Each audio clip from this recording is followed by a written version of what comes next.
I'm still finding the Ron Paul phenomenon interesting, and I find the Ron Paul people are still very active, and so I'm going to make yet another Ron Paul video, and I'm going to be the skeptic here. Yeah, with the Ron Paul. First of all, I don't really like lots of parts of most of what Ron Paul has to say, except with regard to war with Iraq. Everything else I don't really agree with. And then I don't really like the attitude of his supporters, which is really arrogant and kind of know-it-all-ish. And most of them just seem to quote Ron Paul. They don't quote anybody else. And they don't read anybody else, I don't think. But that's okay. Now, so Ron Paul, one of my concerns is Ron Paul still calls himself a Republican. Now, there are two responses I get from the Paul people, the Paul fanatics. I'll call them fanatics in this. Ron Paul fanatics. Because it's the other thing is, I was never an Obama fanatic. I just wanted him to win, and I expect he's going to make mistakes, and he's going to make compromises, etc. Because that's almost always what happens unless you're a dictator, like George Bush almost. Like, oh wait, hold on.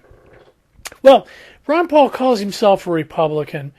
And so the response I get, some of the responses, fuck the Republican Party. They say, fuck the Republican Party.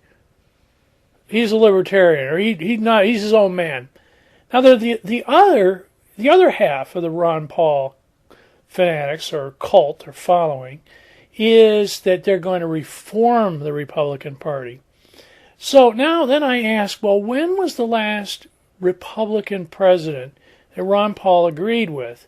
So now we've had George Bush the younger. We didn't like him, Republican president. We had George Bush the elder, and we didn't really like him. And then so I'm going back to Ronald Magnus Reagan. And of course, Ronald Magnus Reagan blew all records for deficit spending because he increased the size of the military. He cut taxes on the wealthy.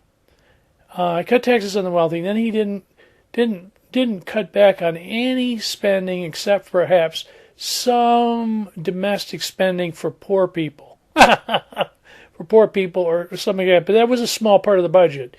The increase in defense. So Ronald Magnus really blew the top off of the budget deficit. And that's when the budget. Oh, by the way, I picked up this picture here. Here, look at on the left. Who's that on the far left? Is smiling, younger fellow. Well, and there's Ronald Magnus, the president, in the middle there. But that's Doc Paul, kind of happy in that picture. Now the Ron Paul apologists or the spinmeisters say, well, he didn't really agree with everything Ronald Reagan did either. They say to me. And so we can't really call Republican President Reagan that good. So then you got to go to the previous presidency. I'm going back in time. For you younger people, I'm going back in time through all the Republican presidents to try to find one Republican president. I'm trying to find one Republican president that Ron Paul agrees with, that had a successful presidency. Okay, so now I'm past Ronald Magnus Reagan, who was the deficit spender, the king of deficit spending and inflation. So now I'm going to Nixon. Nixon, the only president to resign, Republican, by the way. Ronald Magnus, Republican. Nixon, Republican. Nixon, of course, got in trouble with breaking and entering all kind. And wiretapping people and dirty tricks and just some nutso things that he did in foreign policy. So you don't like Nixon either, as well, right? So So we got to go farther back in time. Now, I could have thrown in Dwight Eisenhower. But I don't know. Dwight was sort of, middle of the roadish. He was, and he didn't do much here. He didn't do much there. Actually, the tax rates were quite high. So then I thought I'd go the Hail Mary and go for Herbert Hoover. Republican president, by the way. Republican president.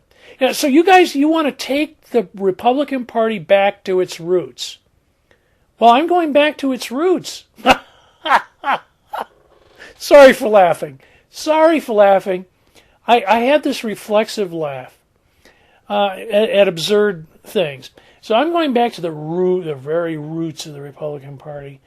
And I think you got to go back to the Depression. When the Republicans and Herbert Hoover, in the face of the Depression, said, we're not going to do a goddamn thing. Basically, we're not going to do a goddamn thing. Now, the Republican, or the Ron Paul spinmeisters will give me an elaborate tale. Something to the effect that Herbert Hoover, despite the fact that he was a Republican, somehow warped the true Republican values. So you're going to have to tell me, please, tell me which Republican president embodies the true Republican ideals. See, and we could go back to Lincoln, but see, Abraham Lincoln, Ron Paul said that the Civil War was I'm going to laugh again. Can I laugh again? Ron Paul, in his great historical wisdom, said that Civil War was unnecessary because the white Southerners would have gladly given up all of their slaves for a little bit of monetary compensation.